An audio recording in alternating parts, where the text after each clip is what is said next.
Oui, je vais juste me présenter. Donc, moi, c'est Blandine Justy, puis je suis chargée de projet à l'OBV Lac-Saint-Jean, puis je vais laisser Daphné débuter la présentation. Oui, merci d'avoir pris le relais, Blandine. Le PowerPoint s'en vient dans tout niveau et j'avais des petits problèmes de transfert. Donc, moi, c'est Daphné, je suis chargée de projet pour l'organisme de bassin versant du Saguenay. D'abord, merci d'être présente en si grand nombre. C'est super, c'est excitant, c'est le fun de pouvoir échanger avec vous aujourd'hui. Puis, on apprécie beaucoup que vous preniez le temps. Donc, la présentation qui suit va vous présenter, c'est comme le point culminant là, de notre projet de transfert de connaissances pour une compréhension de la problématique des plantes envahissantes dans la région.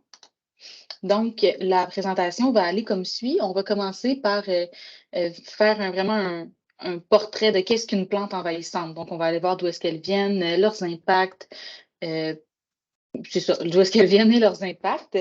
Ensuite, on va aller voir les résultats du portrait qui a été fait en 2020 par les OBV et le CRED. Donc, on va aller voir vraiment à l'échelle du Saguenay-Lac-Saint-Jean, puis à l'échelle de votre MRC aussi.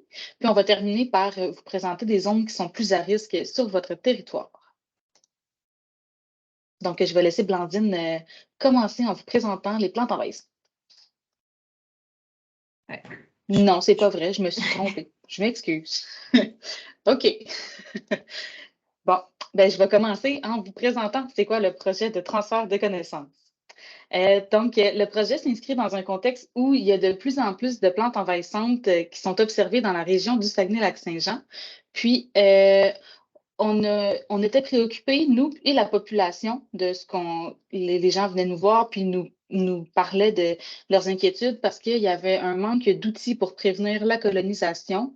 Il y avait une absence de contrôle efficace des colonies qui sont déjà présentes, puis on voit justement une hausse des observations de plantes envahissantes. Donc, nous, les organismes, ce qu'on a fait, c'est que depuis 2020, on a mis quelques projets en branle. Donc, on a fait un portrait des plantes exotiques envahissantes qui se trouvent dans la région, suite auquel il s'est tenu un forum sur les espèces exotiques envahissantes. Puis finalement, il y a un comité régional de concertation sur les espèces exotiques envahissantes qui a été créé, puis qui s'est doté d'un plan d'action vraiment pour cette problématique-là. Donc, voilà, le projet qu'on vous présente aujourd'hui, c'est vraiment pour vous présenter les résultats qu'on a eus en faisant le portrait en 2020. Puis, la manière la plus efficace qu'on a trouvée pour vous présenter tout ça, c'est en montant un guide d'information qui vous a été envoyé par courriel. Puis, si jamais vous n'y avez pas accès, vous pouvez aller sur le site de l'OBV Saguenay, il est disponible à cet endroit-là. Donc, on a fait vraiment un guide destiné à chaque acteur d'importance par rapport à cette problématique-là. Et là, je vais laisser Blandine vous parler des plantes envahissantes. Merci, Daphné. Donc, moi, je vais commencer juste par quelques petites bases sur les plantes envahissantes, juste remettre un petit peu qu'est-ce que c'est, d'où est-ce qu'elles viennent, comment est-ce qu'elles arrivent là. C'est pas moi qui compte. OK, bon. Là, vous m'avez vu avancer la slide. Donc, je vais commencer par qu'est-ce qu'une plante envahissante. Donc, une plante envahissante, ça va être une plante qui va arriver et qui va coloniser un nouveau site assez rapidement et qui va rapidement prendre le dessus. Donc, une fois qu'elle prend le dessus, ça devient la population qui est dominante, ça devient la seule espèce présente ou presque. Et ça, c'est parce qu'elle a des capacités d'adaptation qui font qu'elle va particulièrement bien pouvoir se développer dans cet environnement-là.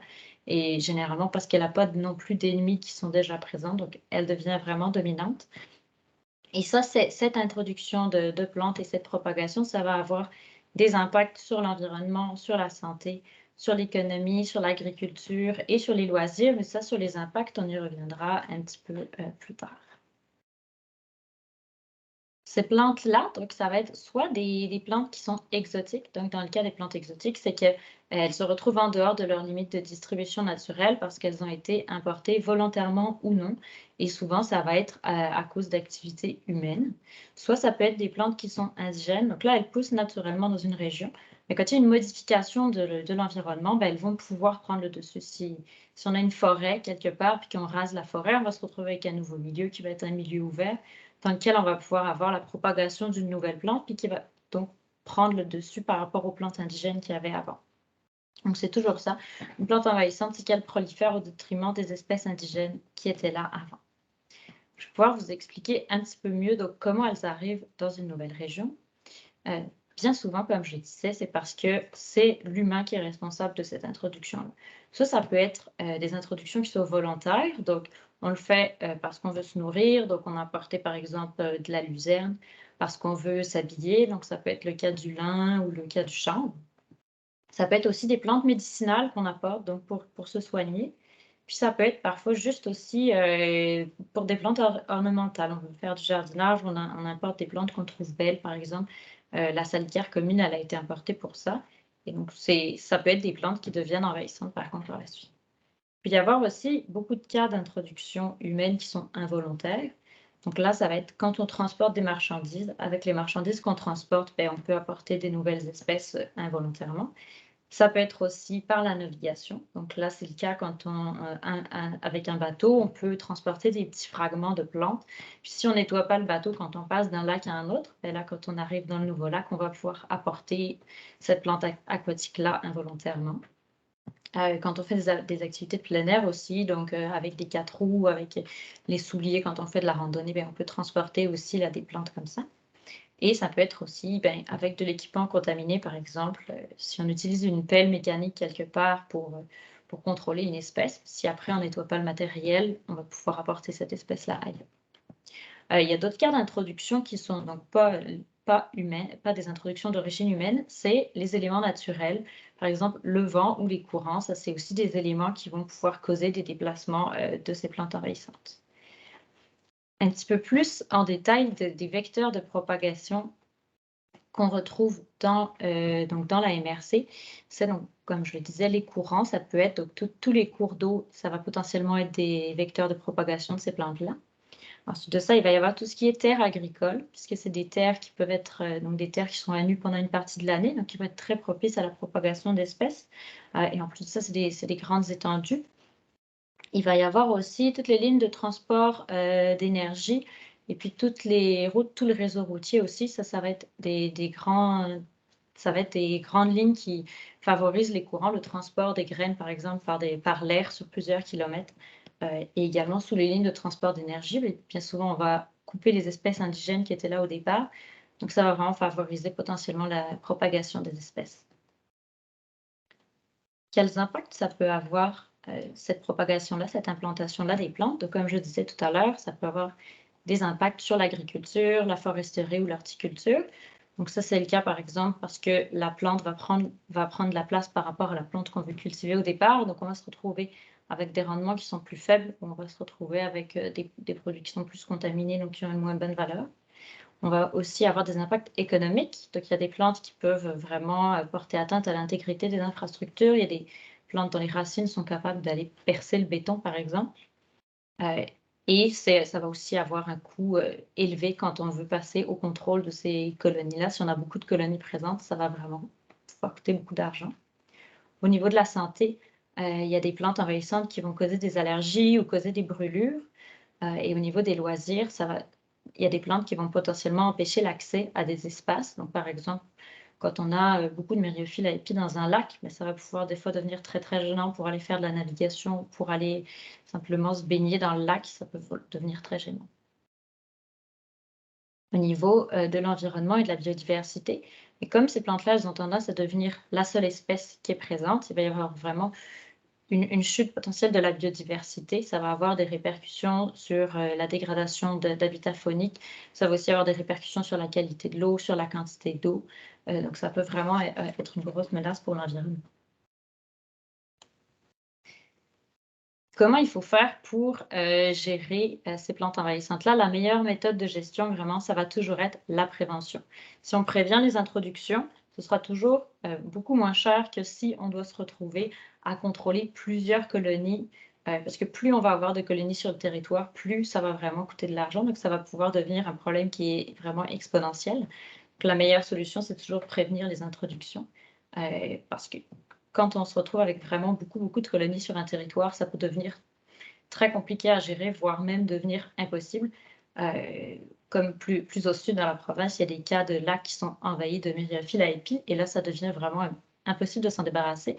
Par exemple, on vous a mis une petite photo juste ici, là, d'un lac qui est juste entièrement recouvert, puis évidemment, ça devient vraiment compliqué. Il n'y a plus grand-chose à faire avec ça, malheureusement.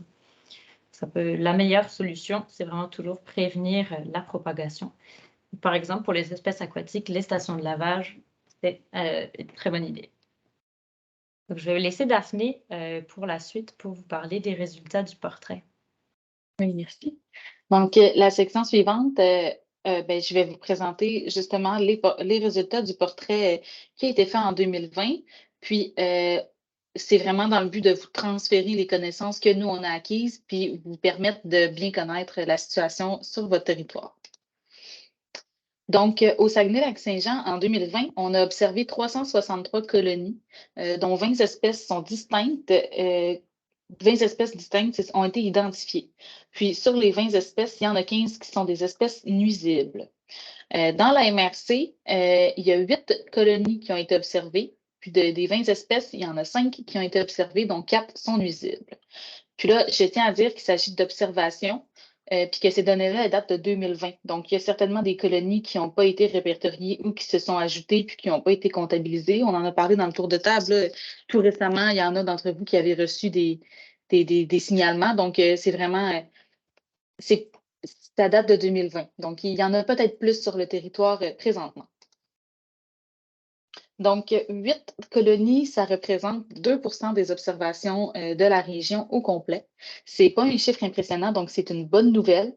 Ça veut dire que la MRC est, justement, vous l'avez mentionné aussi, vous n'avez pas beaucoup observé de plantes envahissantes sur votre territoire, donc il n'y a pas beaucoup d'observations, mais ça montre aussi qu'il faut continuer dans cette voie-là, puis miser vraiment sur la prévention, parce qu'il n'y en a pas beaucoup, puis idéalement, ça resterait comme ça.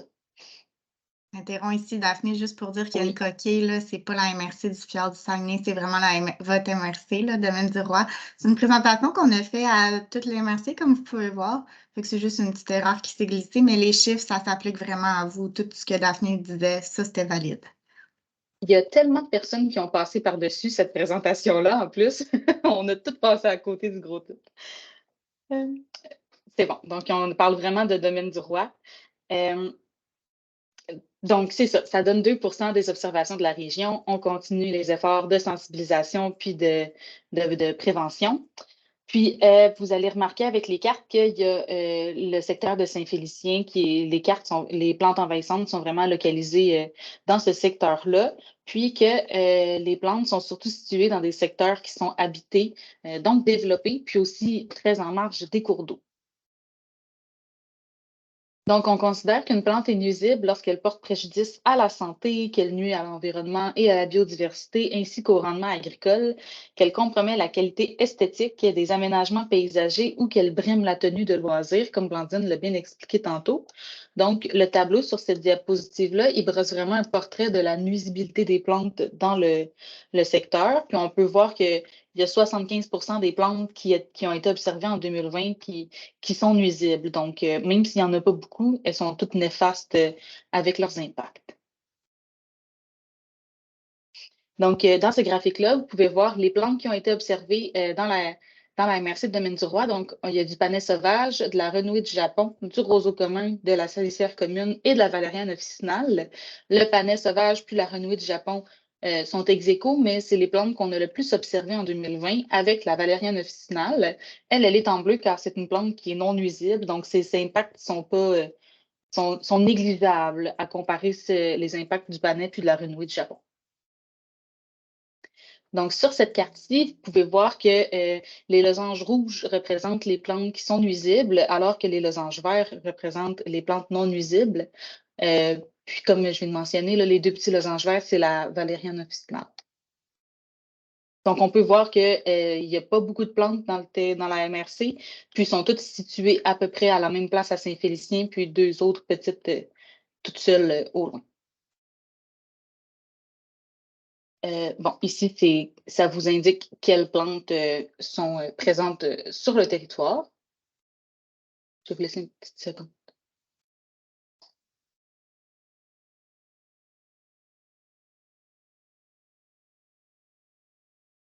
Parfait. Ça, c'est un zoom sur Saint-Félicien. Donc, on peut voir les 4 plantes qui sont situées dans ce secteur-là. Puis, c'est important de remarquer que les plantes, elles sont situées toutes vraiment en marge du cours d'eau. Donc, elles ne sont pas nombreuses, mais comme Blandine l'a dit, les cours d'eau, c'est un bon vecteur de propagation des plantes. Donc, elles ne sont pas nombreuses, mais leur emplacement est super problématique considérant la propagation qui peut découler de ça. Ensuite, une fois qu'on sait qu'on a ces plantes-là sur notre territoire, comment est-ce qu'on fait pour les contrôler? Il existe 5 méthodes de gestion des plantes envahissantes. Donc, on a la méthode physique, mécanique, chimique, biologique et par compétition végétale. Puis, tout à l'heure, on va vous présenter les espèces de votre territoire, là. Donc, on va quand même passer par toutes les méthodes de gestion. Donc, ici, je vais pas assez vite, mais il y a certains points sur lesquels que je voulais vous mentionner. C'est important quand on fait du contrôle de plantes envahissantes de vraiment bien nettoyer tous les outils qui vont avoir servi parce que un matériel souillé peut mener à l'introduction de la plante dans un nouveau secteur. Donc, on essaie de régler un problème, mais on en crée un autre. C'est quelque chose qu'on veut éviter. Puis, il faut comprendre aussi que toutes les méthodes ont des avantages et des inconvénients, puis que certaines méthodes vont fonctionner spécifiquement pour une plante, mais que la méthode physique ne fonctionnera pas pour toutes les plantes envahissantes qu'on retrouve sur le territoire. Puis aussi, elles sont toutes coûteuses en temps et beaucoup en argent aussi. Donc, l'élément à retenir des méthodes de gestion, c'est qu'il n'y a aucune méthode qui est meilleure et moins chère que la prévention. Puis, vous allez voir au fil de la présentation que souvent, pour une seule plante donnée, ça prend un mélange de toutes les méthodes de gestion. Donc, ça peut vraiment devenir une tâche qui est complexe, le contrôle des plantes envahissantes. Puis, dans mon tableau, la méthode biologique et par compétition végétale sont indiquées. Par contre, elles ne sont pas particulièrement recommandées en général. Elles sont applicables juste dans des cas spécifiques. Puis, elles sont souvent jumelées à d'autres méthodes de gestion parce qu'elles ne sont pas tout à fait efficaces laissées à elles seules.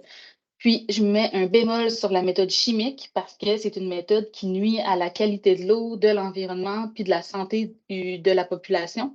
Donc, la réglementation canadienne est aussi très rigoureuse à ce sujet-là. Donc, il faut s'assurer de vraiment l'utiliser en dernier recours, cette méthode-là. Ensuite, Blandine, tu vas nous présenter les espèces qui sont présentes sur le territoire.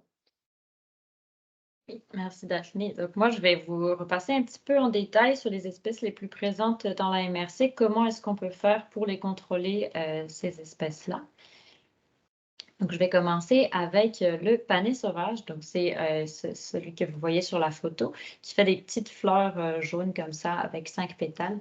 Ça peut quand même faire jusqu'à 2 mètres de haut et c'est une plante qui va se reproduire de manière sexuée. Chaque individu, chaque plant va pouvoir produire entre 300 et 1000 semences. Donc, on veut quand même s'en occuper assez rapidement quand on en voit, puisqu'il va pouvoir se reproduire facilement. Il faut faire attention parce que c'est une plante qui peut causer vraiment sa sève va faire des genres de brûlures.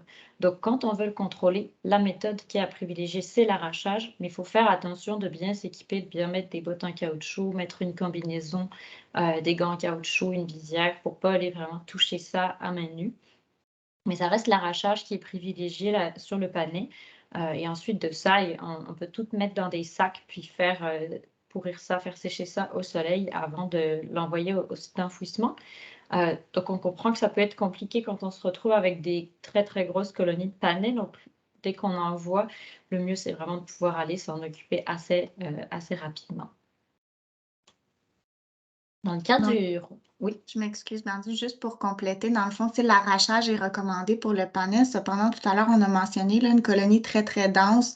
À ce moment-là, c'est sûr, on ne va pas privilégier l'arrachage parce que c'est impossible là, quand c'est trop grand. Ça, c'est des techniques de contrôle quand les colonies sont encore en mode on peut les contrôler comme ça. Sinon, ben, vous allez voir, il existe d'autres techniques qui sont plus, en tout cas, qui sont différentes en fonction aussi des tales. On ne l'a pas précisé, là, mais juste parce qu'on a parlé en introduction, je voulais apporter la précision. Pardon. Ben, je vais passer au roseau commun. Donc, lui, il peut faire jusqu'à 5 mètres de haut. Puis il va vraiment avoir des tiges souterraines qui peuvent être vraiment, vraiment longues. Donc, c'est pareil, quand on a du roseau, on peut vraiment commencer à en avoir sur des grosses surfaces. Lui est capable de se reproduire à la fois de manière sexuée et de manière végétative. Donc, on peut se retrouver vraiment avec beaucoup, beaucoup de roseaux rapidement. On sait que c'est lui qu'on retrouve beaucoup donc, sur les bords de route. Il va vraiment avoir tendance à se mettre dans des milieux ouverts où il y a de l'eau. Donc dans les fossés, les talus sur les bords de la route. Puis il peut aussi se mettre dans les marais, dans les milieux humides assez souvent. Donc c'est ça qui fait qu'il peut être difficile à contrôler, c'est parce qu'il va se retrouver donc, dans des milieux humides. Donc il y a des méthodes, comme disait Daphné, qu'on ne peut pas forcément utiliser. Là, on ne va pas avoir envie d'aller mettre des herbicides là-dedans. Donc, une méthode à préconiser, c'est le bâchage, si c'est possible, de tout recouvrir. Ça, c'est pareil, quand on se retrouve avec beaucoup, beaucoup, beaucoup de roseaux, ça peut être compliqué d'aller vraiment mettre du bâchage sur toute la colonie, mais c'est ça, quand c'est possible à faire, c'est ça qu'il faut privilégier, c'est d'aller donc mettre une bâche, si on peut recouvrir tout le clone, puis laisser cette membrane-là pendant au moins 2 ans avant d'aller ensuite remettre des espèces indigènes pour éviter de se retrouver à être envahi avec d'autres plantes. Sinon, sur des toutes petites colonies, ce qu'on peut faire aussi, c'est d'aller faire de l'excavation, d'aller enlever tout ce qu'il y a en présence, et puis ensuite, on peut l'enfouir vraiment, mais profondément sous la terre. Dans le cadre de la salière commune, donc elle, c'est cette plante qui fait des petites fleurs roses qui vont se mettre en épi, là, donc environ 40 cm de longueur. Mais elle peut avoir des grosses racines quand même qui vont faire jusqu'à 1,5 m de diamètre, des grosses dalles de racines, et chacune va pouvoir avoir jusqu'à une cinquantaine de tiges. Et ensuite de ça, chacun des épis qu'il y aura au bout des tiges, il peut produire jusqu'à 22 000 graines. Donc là encore, c'est une plante qui peut produire beaucoup, beaucoup de graines. En plus de ça, elle va avoir tendance à être, elle aussi, dans les milieux humides au bord des cours d'eau. Et ces graines, elles peuvent être transportées par l'eau. Les graines, ça va être une manière de se disperser. Donc pareil, quand on en a quelque part, elle peut facilement se disperser sur le territoire quand elle est au bord des cours d'eau. Elle, la meilleure méthode pour la contrôler, ça va être la lutte biologique. Ce qui est utilisé souvent, c'est donc des coléoptères qui vont permettre de réduire jusqu'à 90% de l'abondance de la salicaire commune. Parce qu'on ne veut pas non plus aller utiliser des pesticides dans ces milieux humides-là à la proximité des cours d'eau. Et la fauche aussi, ça va être très compliqué sinon à réaliser, étant donné sa localisation en général. Pour ce qui est de la valériane, donc là, c'est cette plante qui fait des fleurs blanches. Elle aussi, elle se reproduit de façon végétative. Donc là, grâce à ses graines et à ses tiges souterraines, elle va pouvoir se propager rapidement. C'est une plante qui est utilisée pour ses vertus médicinales. Et comment on fait pour la gérer? Elle, souvent, ce qu'on va utiliser là, ça va être de faucher, ou bien alors ça peut être le feu aussi. Si on veut faire de la fauche, il faut bien le faire en début de saison avant d'avoir la formation des graines, sinon on risque encore de favoriser sa propagation et qu'elle se disperse encore. Je vais passer maintenant à la renouée. Donc, elle que vous voyez sur la photo, c'est vraiment une plante qui peut vraiment prendre de l'espace. Elle peut faire jusqu'à 4 mètres de haut et elle va vraiment faire des gros massifs comme ça sur lesquels il n'y aura que de la renouée. Elle est capable de se reproduire aussi de manière végétative. Donc, le moindre petit fragment de tige ou de tige souterraine va lui permettre de recréer des nouveaux plants. En plus de ça, ces rhizomes ils vont pouvoir s'enraciner jusqu'à 3 mètres de profondeur et ça va lui permettre de reproduire encore des nouvelles tiges. Donc, si on n'enlève pas l'intégralité de la plante, le moindre petit morceau de plante, elle va réussir à repousser. Comment on fait si on veut s'en débarrasser? Il va falloir faire de l'excavation, mais il va falloir vraiment tout enlever. Je vais vous le présenter un petit peu plus en détail sur la prochaine diapo. C'est ça. Pour se débarrasser de cette plante-là, on va vraiment aller couper les tiges au ras du sol. On va tout enlever. Mais ensuite, on va aller donc creuser vraiment en profondeur jusqu'à 3 mètres pour enlever les moindres petits fragments qu'il pourrait y avoir. Ensuite de ça, on va venir aplatir le sol, puis on va mettre une géomembrane par-dessus qu'on va laisser pendant vraiment plusieurs années. On va la laisser pendant environ 8 ans. Puis on va bien faire dépasser la membrane autour de là où le clone était présent pour être sûr qu'il n'y ait pas un petit morceau qui ressorte à un endroit. Mais ensuite de ça, pendant plusieurs années, pendant environ 5 ans, on va revenir tous les étés et on va devoir aller toutes les 2 semaines aller sur le terrain vérifier et réarracher s'il y a des tiges de renouée qui ressortent. Donc, c'est vraiment quelque chose qui peut être coûteux, qui peut être vraiment long, qui peut être vraiment long à suivre.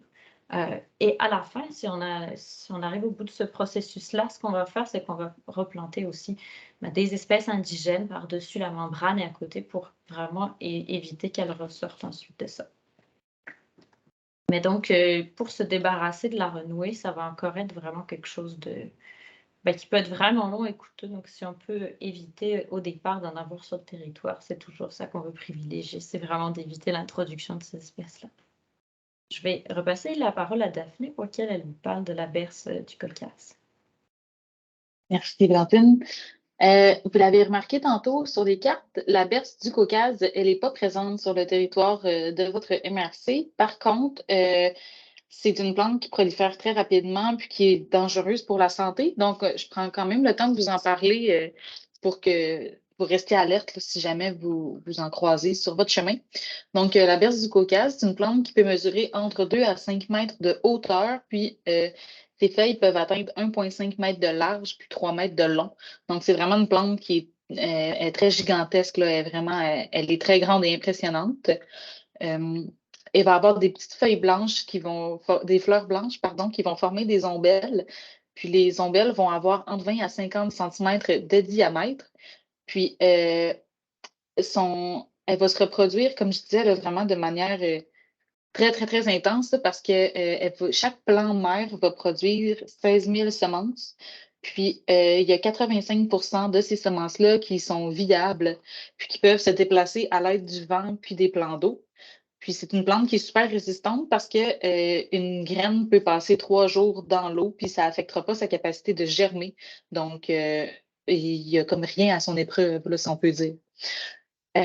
Ensuite, pourquoi est-ce qu'elle est dangereuse pour la santé que je vous disais tantôt, c'est que c'est une plante qui est phototoxique. Donc, comme le panais, comme Blandine l'a dit tantôt, sauf que encore pire, dans le sens où phototoxique, ça veut dire que si la sève touche la peau, puis qu'ensuite il y a une exposition au soleil, il va avoir une réaction cutanée. Puis par réaction cutanée, on entend des rougeurs, des cloques, des ampoules, puis des brûlures au premier puis deuxième degré.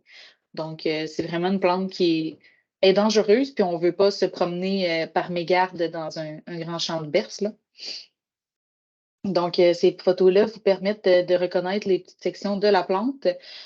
Donc, en bas à droite, là, vous voyez les fleurs dont je vous parlais, puis les feuilles aussi, qui sont vraiment gigantesques. Ensuite, la berce du Caucase, c'est important de savoir qu'elle a une cousine qui s'appelle la berce laineuse. Elle est aussi présente en grand nombre dans la région, mais puisque c'est une espèce indigène au territoire du Québec, on ne l'a pas comptabilisée dans le projet de plantes envahissantes. Donc, comment est-ce qu'on fait pour les distinguer? En fait, c'est que la berce laineuse, elle va faire entre 1 à 3 mètres de haut en comparaison à la berce du Caucase qui, elle, peut atteindre le 5 mètres de hauteur. Puis la tige de la berce du Caucase, vous voyez sur l'image, elle est mouchetée vraiment là, avec des taches violettes, puis elle a des poils drus, alors que la berce laineuse, sa tige, elle est pourpre avec un petit poil fin. Puis les feuilles de la berce du Caucase, elles sont vraiment gigantesques, mais elles n'ont pas de poils à l'endos, tandis que celles de la berce laineuse sont plus petites, puis ont un petit duvet à l'endos. Puis c'est important, même si en voulant les distinguer, c'est important de ne pas toucher non plus parce que la berce laineuse, elle fait aussi des brûlures. Elles sont moins intenses, mais tout de même, on peut s'éviter des bobos. Comment est-ce qu'on contrôle la berce du Caucase? En fait, on doit couper le plant à même le sol pendant le printemps avant que les graines ne soient formées. Puis, la racine, elle doit être coupée à même le sol. Le sol doit être labouré. Donc, c'est vraiment exigeant comme méthode de traitement. Puis, les plants coupés, puis tous les petits morceaux, là, les résidus de plants doivent être placés dans un sac de plastique de poubelle qui est vraiment plus épais que ceux qu'on utilise dans la maison. Puis, il faut laisser sécher ça au soleil, puis au moins une semaine. Puis après ça, on peut s'en débarrasser. Puis, après le traitement, on peut entamer une nouvelle plantation sur le secteur qui a été contrôlé. Il faut garder en tête qu'un suivi des plants doit être fait sur plusieurs années parce que une fois qu'elles sont qu'elles sont matures, les graines de la berce du Caucase, elles peuvent être en dormance dans le sol pendant 5 ans. La plante, elle a la capacité d'expulser sa graine lorsqu'elle est prête à germer. Donc, tout le sol autour d'un plant mère va être couvert de graines qui, elles, vont, tu sais, la première année, il n'y a rien qui va pousser, la deuxième, rien, mais hop, la troisième année, soudainement, il peut y avoir plein de petits plants qui sont en train d'émerger parce que, justement, les graines sont en dormance jusqu'à 5 ans dans le sol. Donc, c'est un contrôle qui demande beaucoup de temps sur plusieurs années. Puis, c'est important aussi de faire le contrôle au bon moment de l'année, dans le sens où sur les photos, vous voyez qu'il n'y a pas de fleurs. Donc, les gens ont fait le contrôle avant que ça ait fleuri, ce qui permet d'éviter la formation de graines. Donc, en faisant le contrôle de la berce du Caucase, l'objectif, c'est vraiment d'avoir 0 graines pour éviter la propagation de la plante. C'est important aussi d'être bien habillé avec des vêtements de protection qui sont non absorbants. Pardon. Puis, il faut avoir des gros gants puis des bottes imperméables qui vont recouvrir l'habit parce que vraiment, un contact avec la peau peut occasionner de grosses brûlures. Puis, tout le matériel qui est utilisé, autant pour la berce que pour toutes les plantes que Blandine vous a présentées, là, c'est vraiment important que tout ce qui est utilisé dans le contrôle soit nettoyé avant d'être déplacé. On nettoie nos gants, nos bottes avant de les remettre dans le camion puis se changer. On met nos vêtements de protection dans un sac qu'on va laisser sécher aussi pour être sûr de ne pas transporter la plante partout. Puis, on vous a épargné d'une brûlure de berce du Caucase, sauf qu'il faut garder en tête que c'est vraiment dangereux puis ça peut amener à faire des tours à l'hôpital. Puis sinon, ça ne nous tente pas.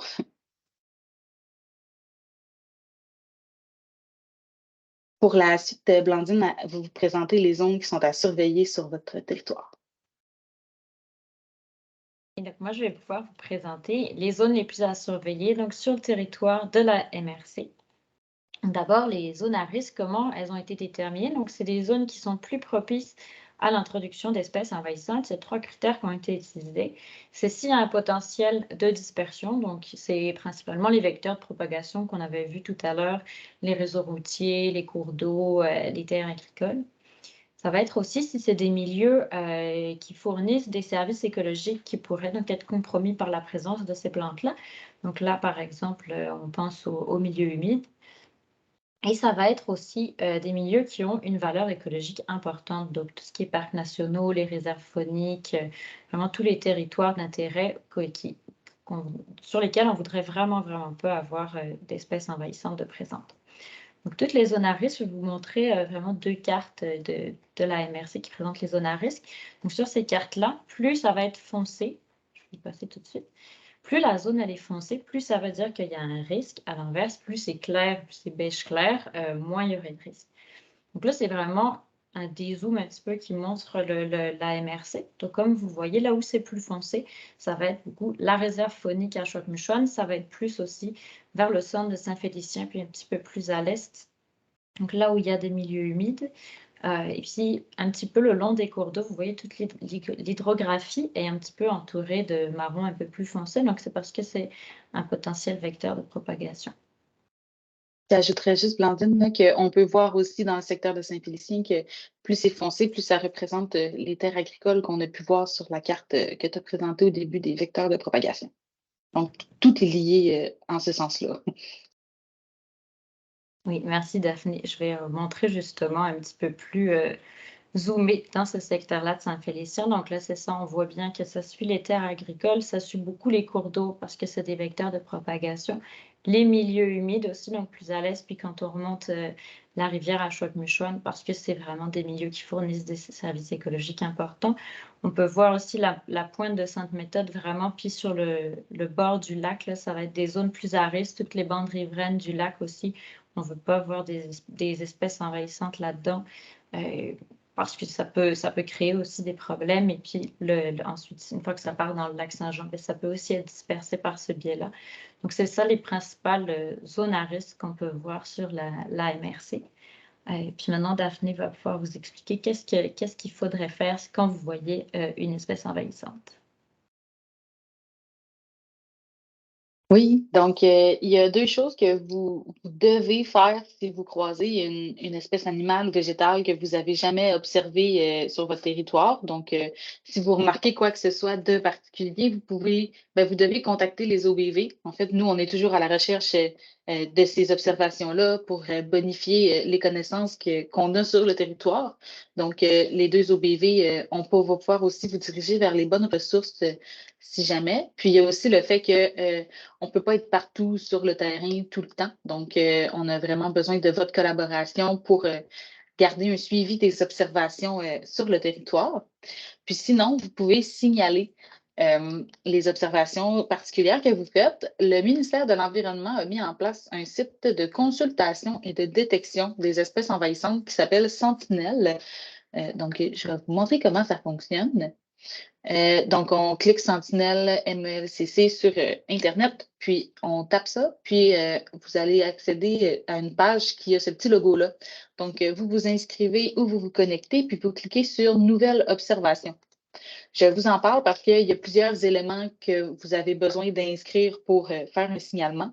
On parle des coordonnées exactes de l'observation, des photos. On a besoin de la superficie, du nombre d'individus que vous avez observés, puis d'informations supplémentaires si c'est près d'un lac qui fait partie du réseau de suivi volontaire des lacs.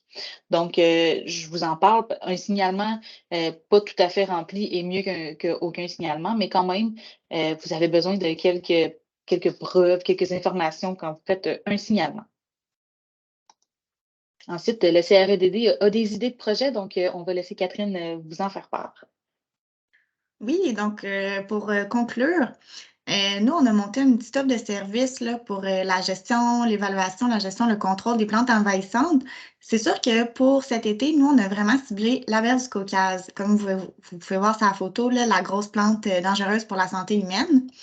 On s'est concentré sur cette espèce-là parce qu'on se dit que si on vise une seule espèce, mais à l'échelle régionale, on va avoir comme un meilleur succès dans la possibilité d'éradiquer même la plante au Saguenay-Lac-Saint-Jean parce qu'il n'y en a pas tant que ça. C'est possible de la contrôler. Là, comme vous avez vu, vous êtes chanceux, là, je pense sur votre territoire, il n'y en a pas, il n'y en a pas qui a été recensé du moins.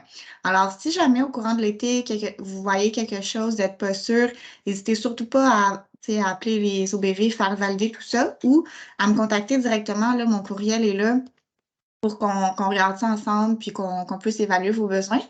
Puis si jamais vous voulez passer à l'action là, parce que justement, vous voulez prendre une colonie tôt, je vous invite aussi à m'écrire. Là, on regardera ensemble qu'est-ce que vous avez besoin, si vous avez besoin d'accompagnement ou quoi que ce soit. On reste là pour vous épauler. Puis dans le futur, là, avec le CREDD, on veut monter un projet là, pour toutes les espèces envahissantes au niveau régional, puis de travailler de manière concertée. Mais là, à court terme, comme on veut agir rapidement, on a ciblé une seule espèce. On va être déjà rendu à la période de questions. Alors, merci pour votre attention. Je vais arrêter l'enregistrement.